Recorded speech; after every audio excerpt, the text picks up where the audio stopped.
I would like to take a moment to introduce our founder and executive director. She has been passionate about helping children that are hurting since she was a little girl. And God brought that to fruition in Reclaim13. We started 6 years ago as Compassionate Communities for Children and have since rebranded as Reclaim13, and you're going to talk about what that means, right? I don't want to steal your thunder. So this evening's event is just about educating you a little bit more about human trafficking, helping you to understand more about what the whole issue is like, and also when you think about how you want to serve, helping to see what tugs at your heart. So without further ado, please help me welcome Dr. Cassandra Ma. Is working?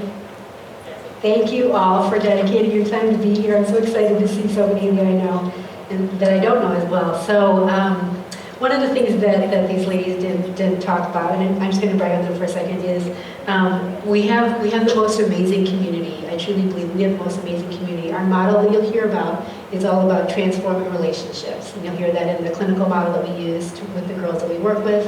But a big part of that is about building community. So the community that we have here, that we work together in doing this very tough work together is like none other.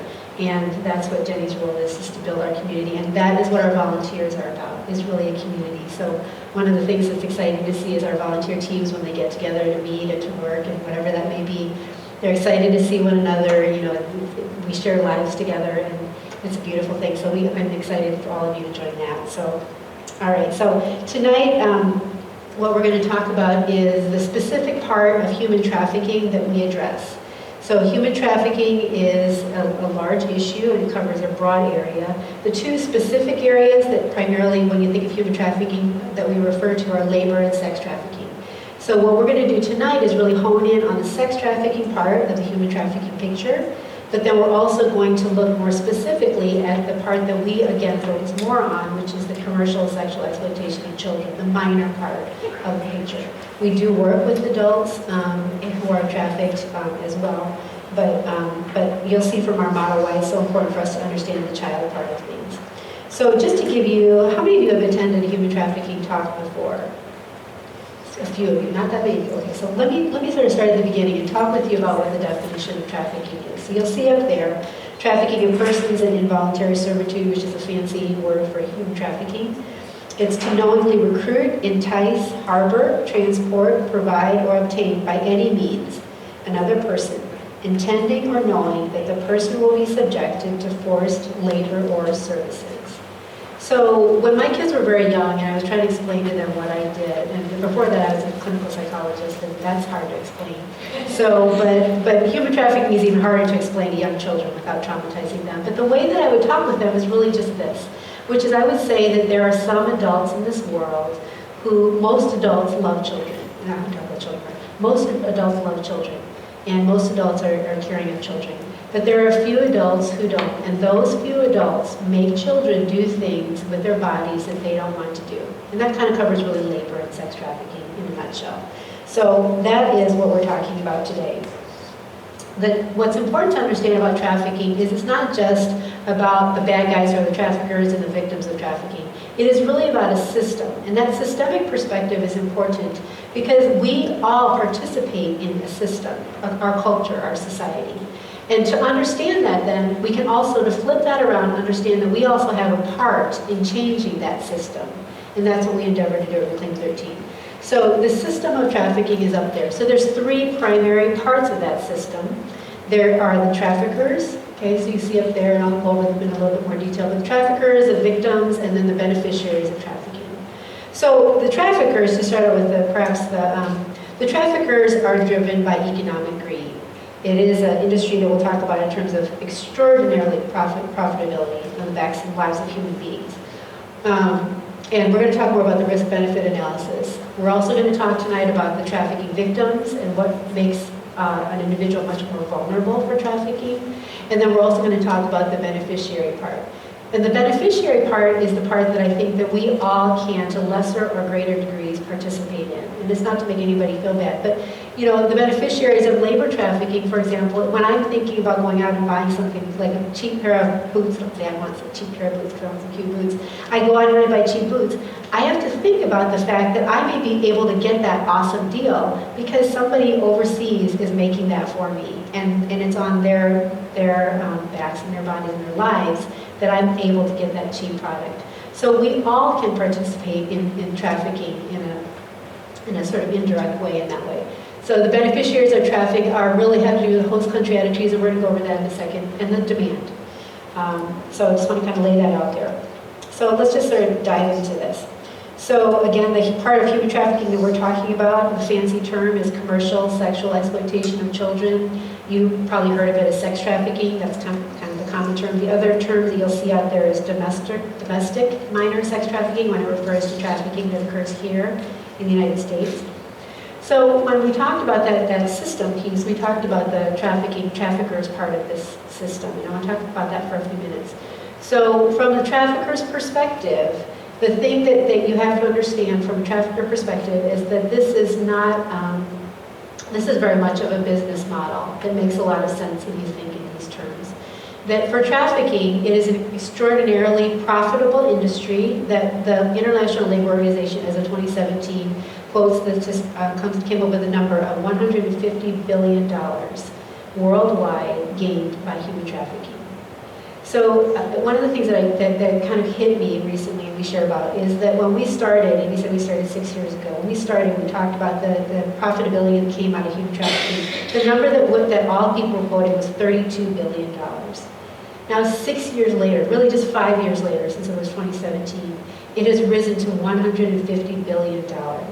It's staggering. That's a 5-time increase of something over 5 years, relatively. If you think about that, it's staggering the amount of money that is made illegally in profitability.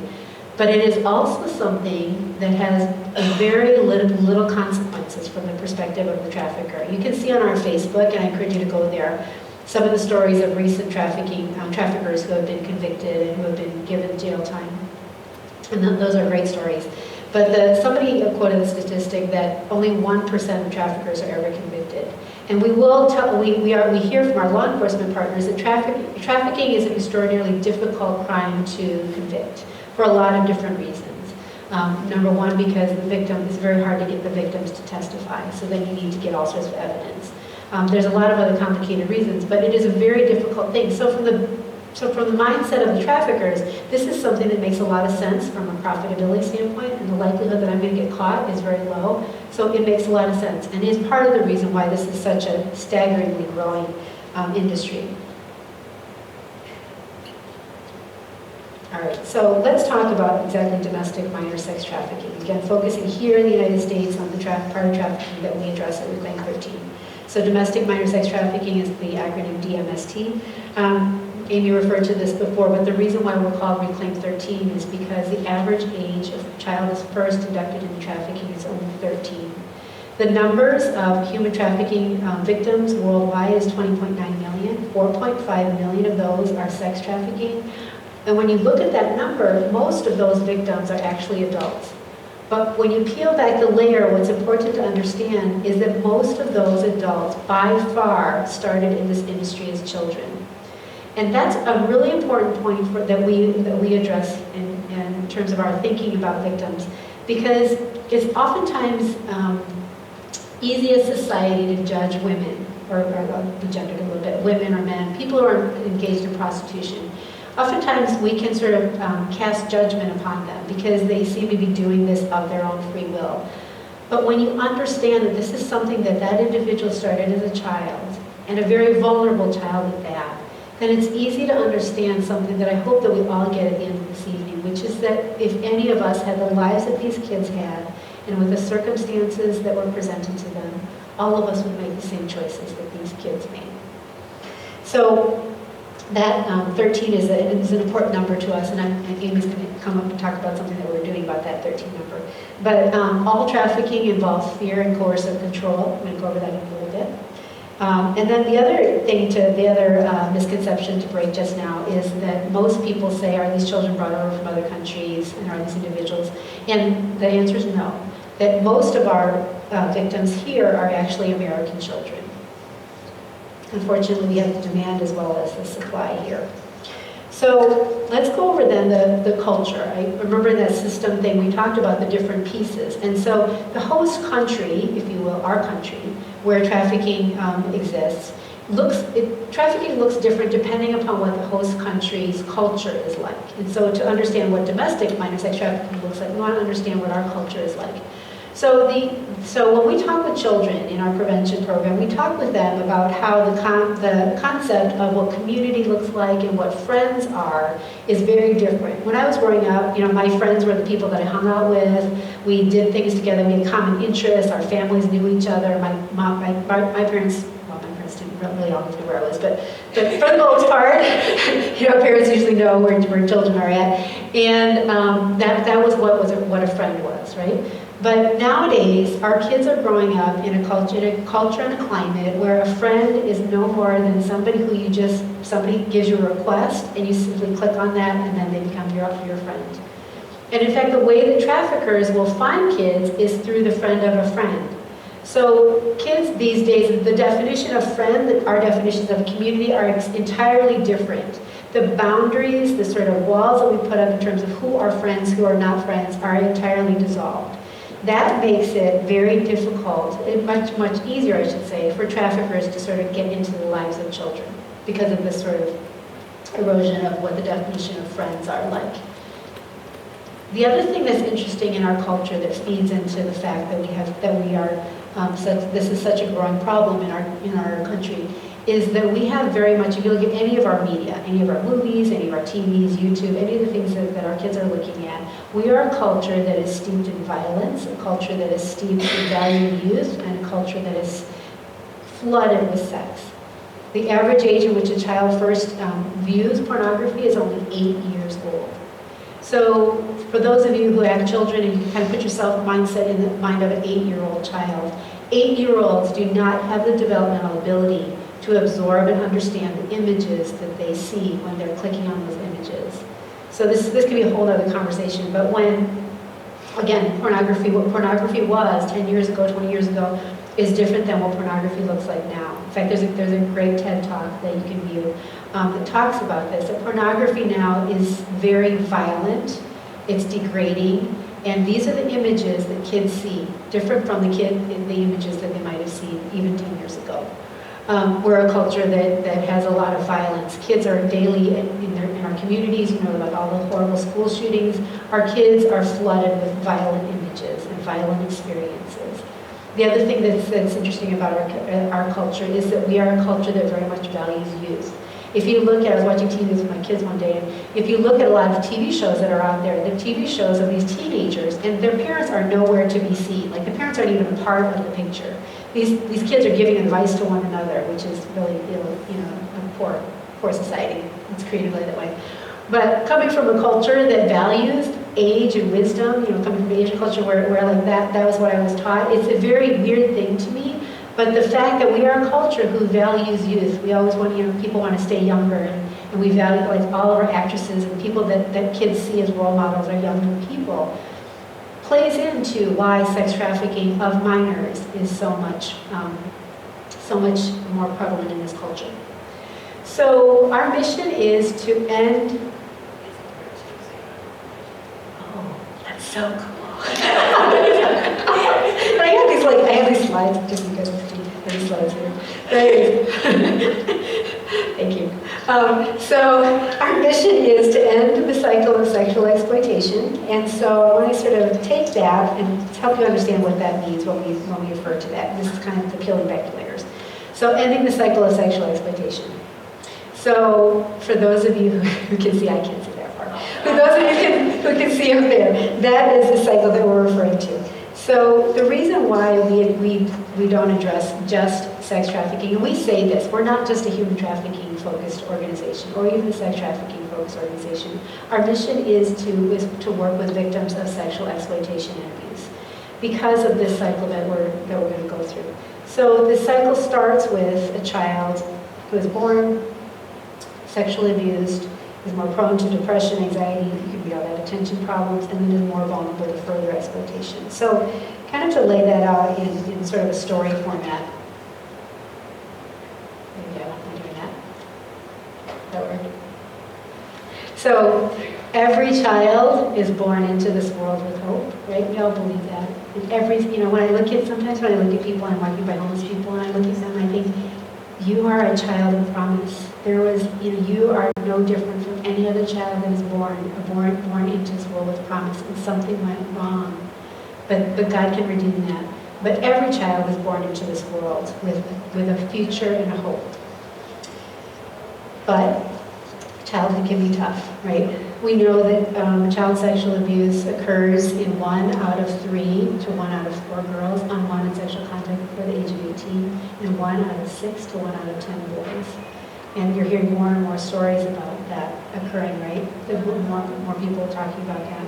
There's a study that you should familiarize yourself with, and it's referred to by the acronym ACE, ACE, and it refers to adverse childhood experiences. And it's a famous study, and it's a multiply replicated study, and it's an important study for our conversation tonight, because what it did was basically Kaiser Permanente out of California. They did this. They basically, as you would go to your doctor, they gave them a survey of 10 things. And they said, just check off which one of these things were part of your childhood experience. And those 10 things consisted of physical abuse, sexual abuse, emotional abuse, parents divorced, substance abuse in a parent, mental illness in a parent incarceration. So you would check off any of those 10 things that were a part of your childhood experience.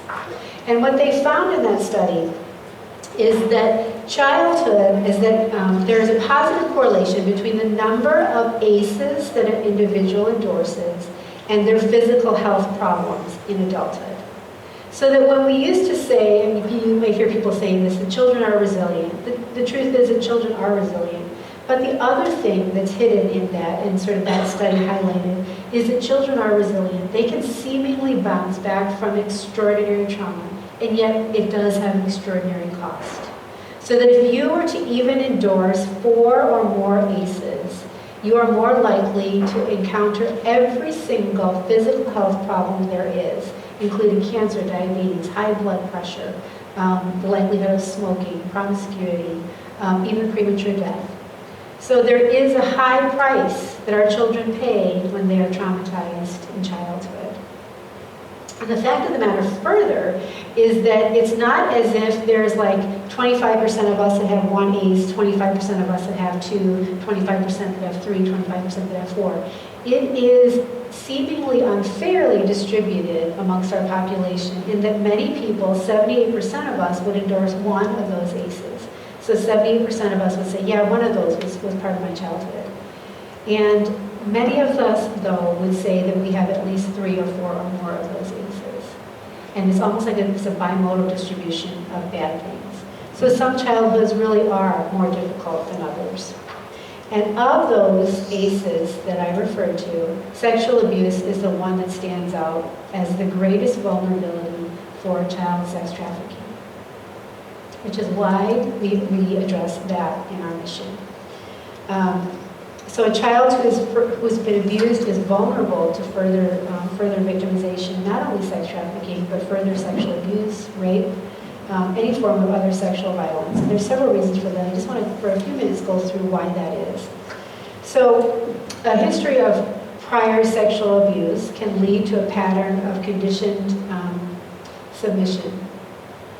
So this is a very, very sad picture, but it kind of depicts what I think I want to bring across, which is it's an elephant. And so for those of you who, I used to watch all those nature films, and I love those nature films until, the predator kills the prey and I'm crying. But this is a picture of how elephants are trained. So, you see those elephants doing those awesome tricks in the circus.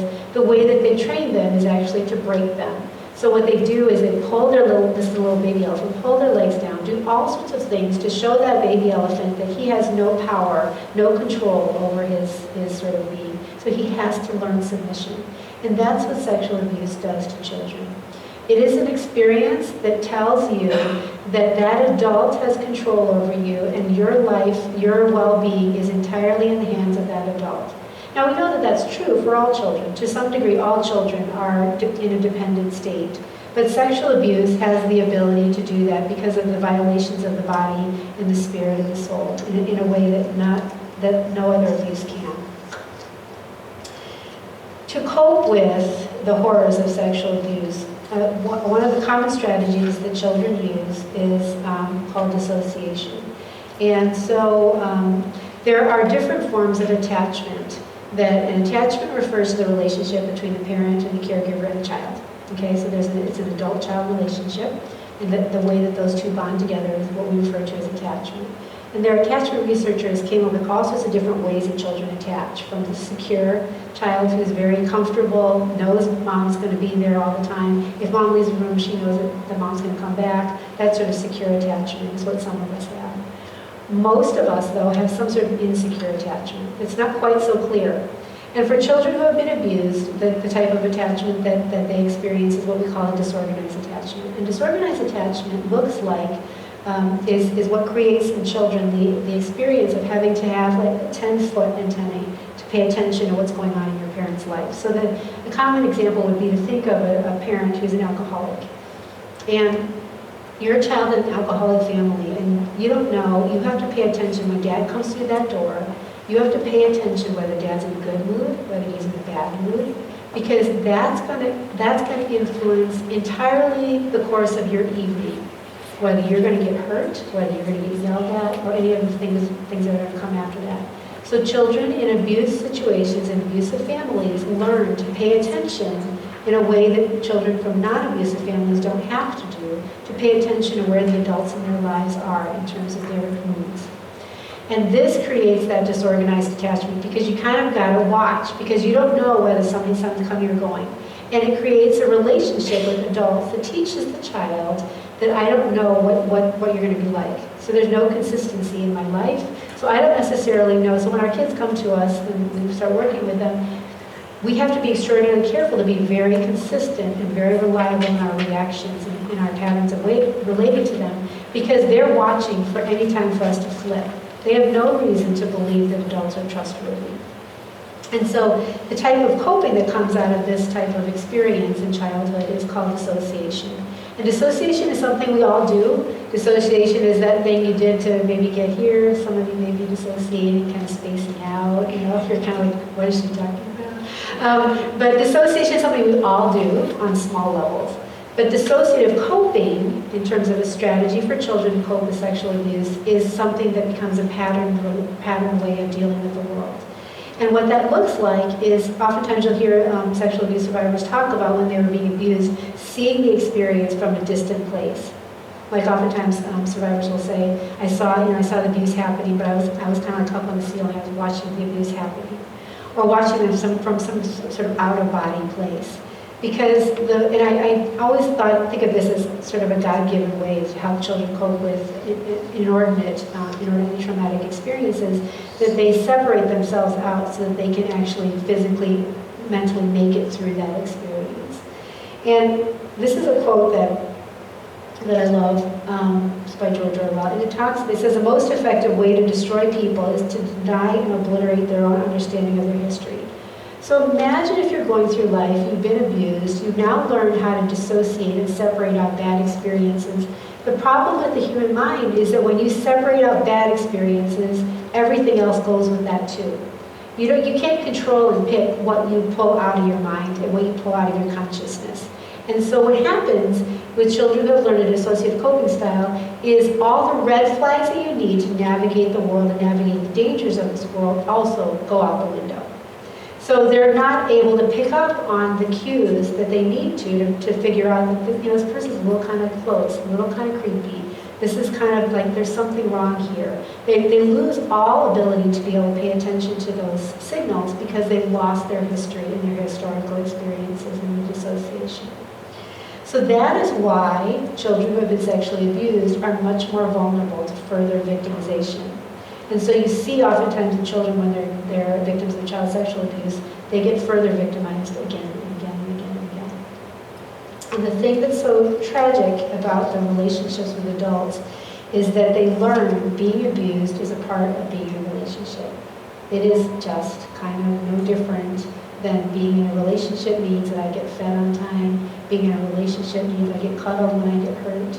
Being in a relationship means I get sexually abused, because that's what relationships with adults look like. And that's where trafficking comes in, and the grooming comes in. Predators are extraordinarily adept at picking up on the vulnerabilities of children, and particularly children who have been sexually abused, for all the reasons that we talked about, making them much more vulnerable.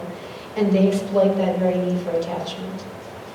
And so we all have a internal working model that tells us how to navigate the world, kind of our perceptions of the world.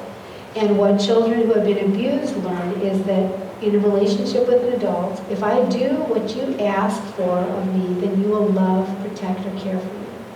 Now, that might not on the surface seem like that dramatic of a sort of internal working model, but if we think about it for a second from the perspective of children, who we all believe who should be loved and should be cared for and should be really kind of just nurtured along and valued. For a child to then have the perspective that the relationship with an adult is very much based upon a give and take relationship, not a receive relationship, which is what childhood should be in some ways, is messed up, to put it clinically, right? It's messed up. The children should have that model that they have to do something to be able to earn back the things that should be a God-given right for every child. So I want to talk with you about some of the attachment vulnerabilities, because these are the very things that predators will prey upon.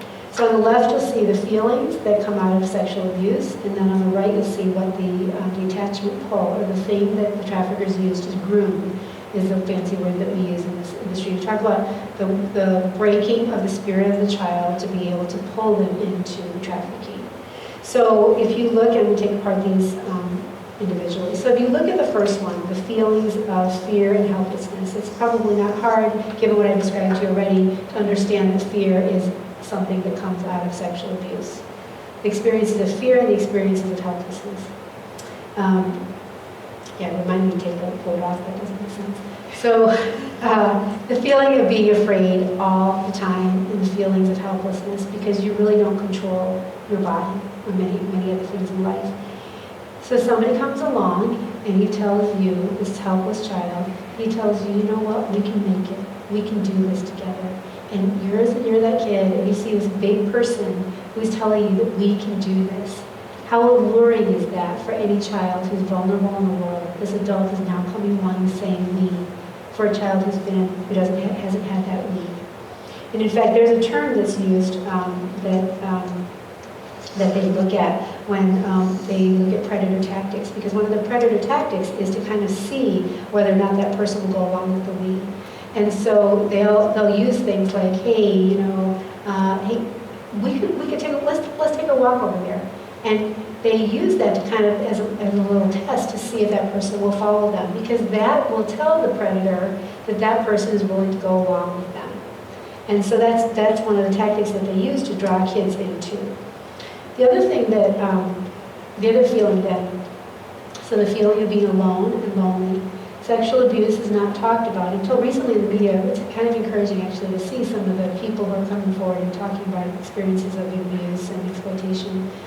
But for the most part, it's something that victims are silent about. And there's reasons why they're silent about it. And there's a lot of reasons.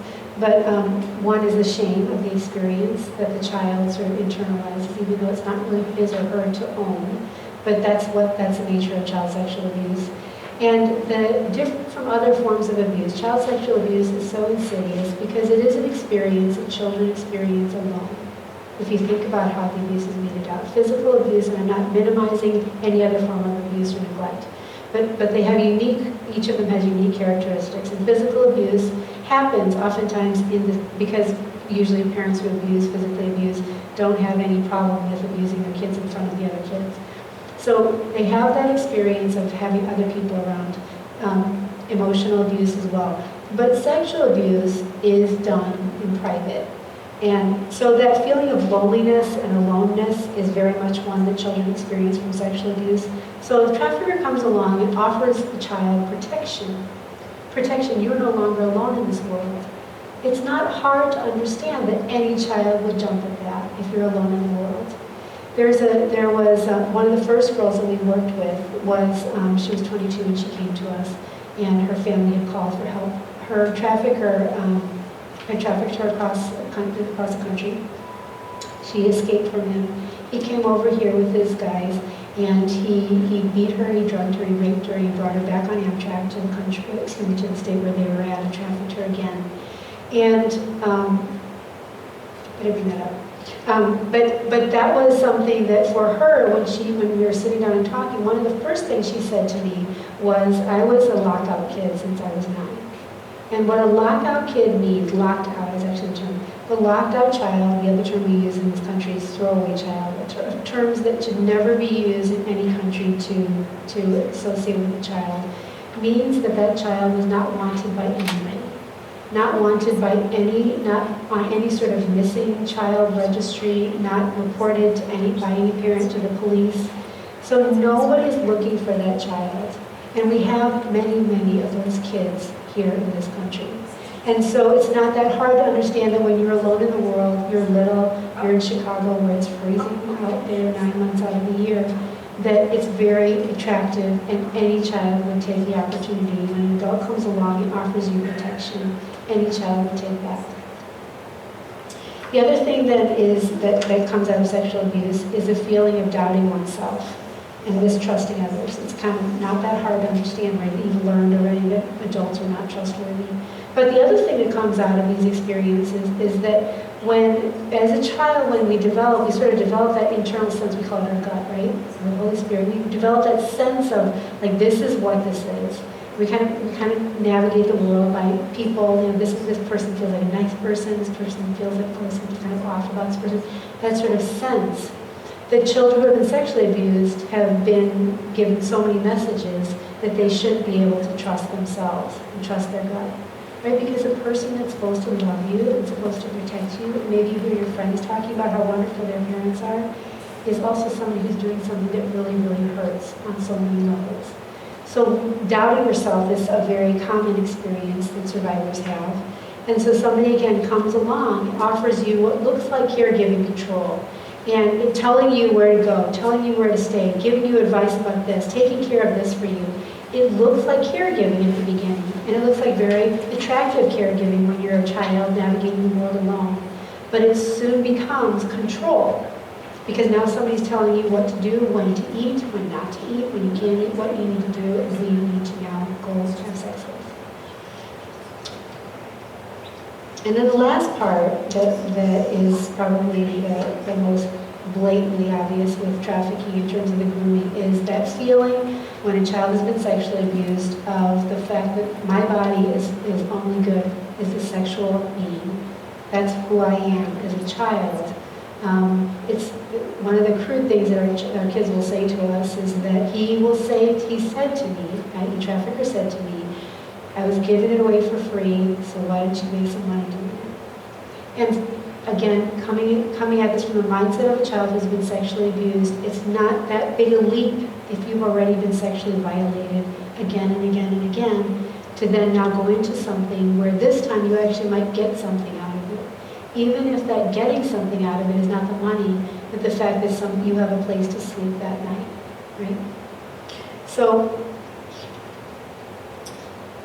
I want to sort of get into the other aspect of trafficking that people oftentimes hear about, and I know this is getting kind of more depressing as we talk, but we'll kind of raise it up as we talk about what we can all do together. But the other thing that occurs in trafficking is the coercive control. So these are tactics of coercive control. We're forced in the mean part of the trafficking. So oftentimes people think of trafficking as something that is, people being chained places, tied up, people being kidnapped, and trafficking usually doesn't look like that. Trafficking looks like something that is, with all things bad, really, they always start out nice. It's kind of like with our enemy.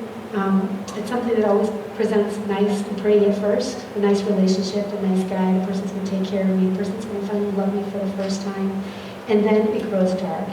And so coercive control it can be a part of that initial grooming process. You hear about stories of the gang rape at the beginning or things like that, where the brutality is hard at the beginning. But more often, and frankly, it's much easier to psychologically manipulate an individual, particularly a child, if you start out nicer first. And so this is, again, the mindset of evil. So these are some of the coercive tactics that are used in trafficking. So now that we've sort of dug into all that darkness and the things that are going on in our world and right in our communities, I want to talk with you about the fact, somebody asked me the other day, how can you work in that? And it seems so dark. And I think Amy and I were talking with them. And I think the simple answer is, other than the fact that we feel like God called us to this, the simple answer to that is that there is evil in the world, but God has placed light in the world as well. And that is what we have the opportunity to do. Because there is this bad system that has been created that is profitable, that is hurting human beings, many, many, many human beings, abusing and exploiting and killing many, many, many of our fellow people. And yet, we can also work together to create a system that is a better system. And that is what we are about. So what can we do together in terms of intervening in that cycle that we just talked about now? So healing is a big part of what we do. As a psychologist, as people who are all, many of us have this heart to be able to heal. And so this healing part is a super important part in one of the 3 parts of our mission statement.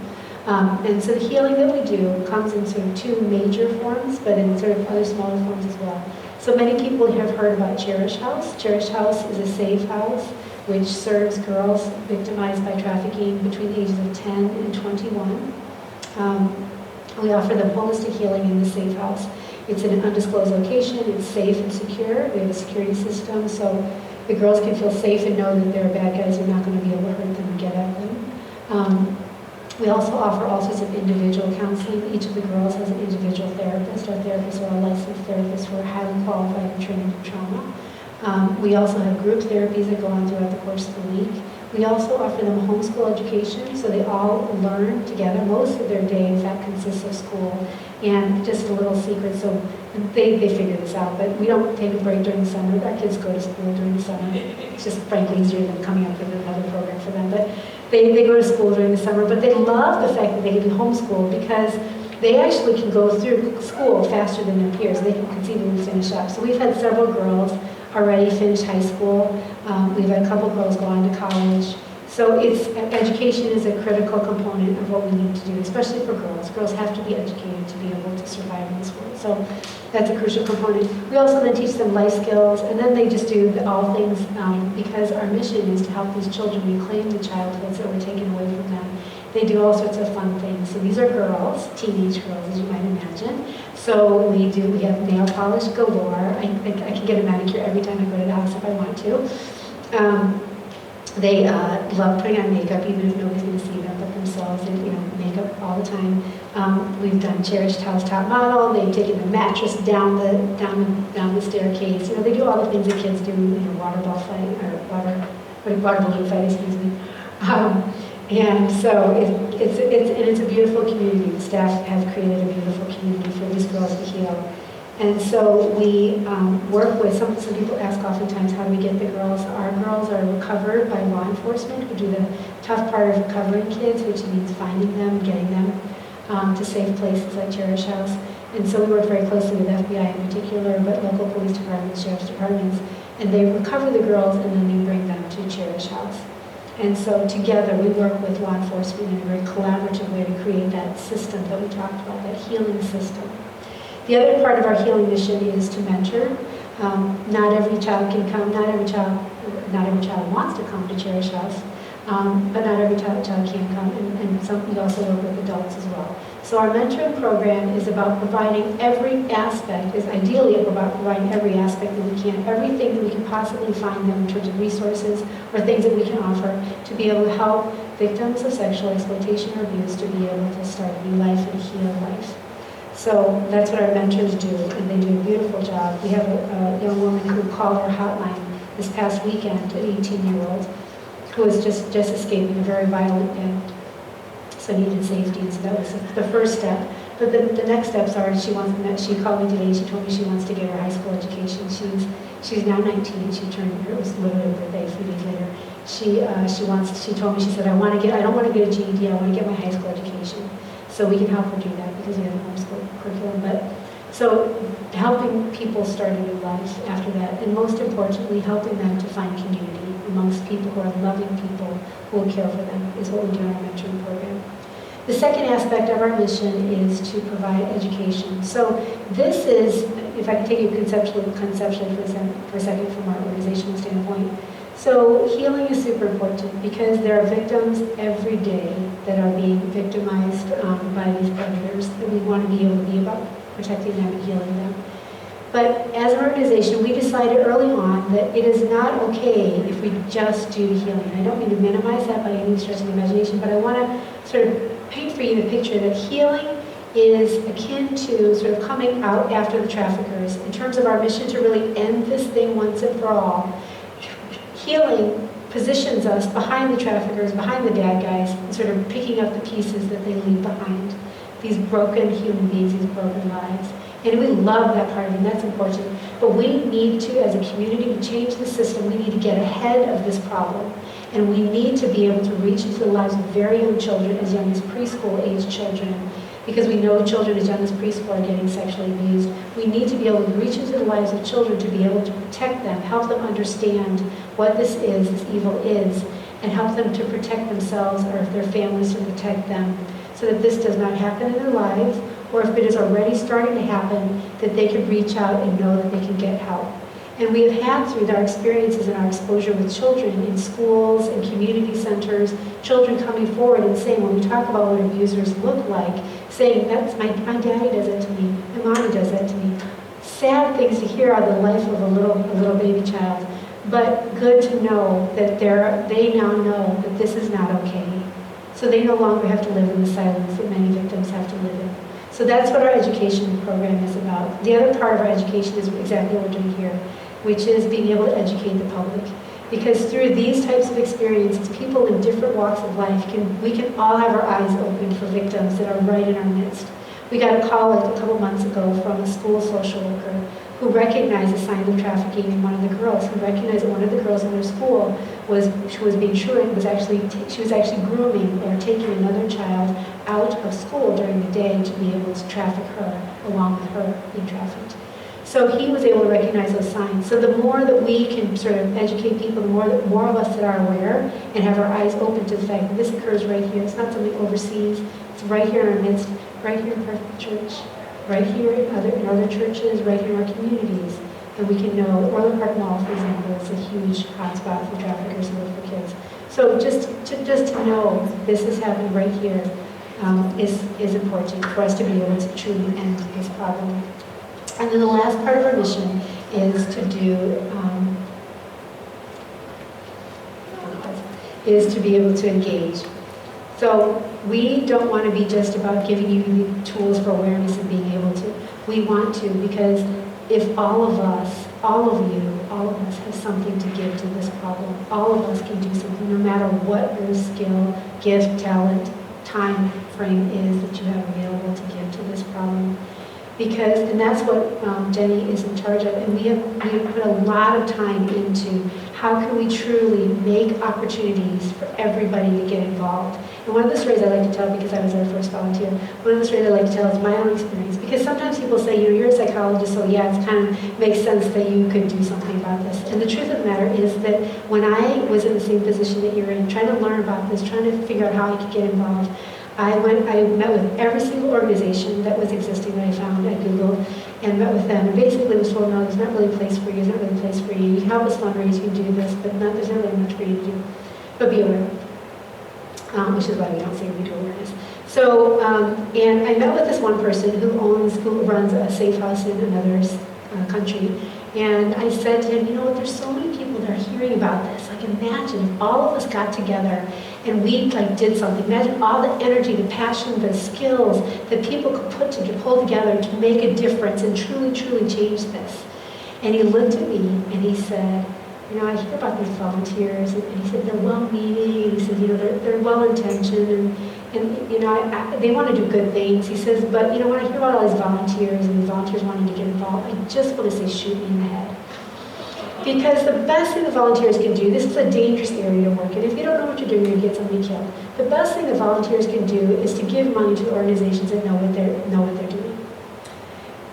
And I just left there. I just had left my job, full-time job as a psychologist. I was actually getting paid to do something that I felt like I was being called to do, and was now being told, you really can't do anything but fundraise. And I can't, because that's why I need me.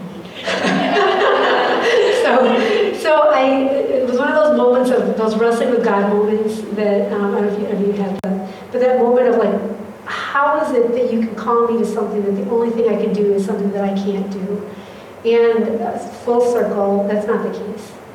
I could do something small at the very beginning, and you can do, it doesn't matter what it is, we can all do something. And so I strongly encourage you to talk with Jenny, find out, talk with any of us, find a way to engage. Even if you think, like, I don't know where I would fit in, you can join many of our teams and sort of just check it out. And the cool thing about our teams is that they really are not just work teams, they're really communities. They're really people who are like-minded, who are just compassionate, loving, beautiful people who come together and just want to make a difference. That's all. That's all we need.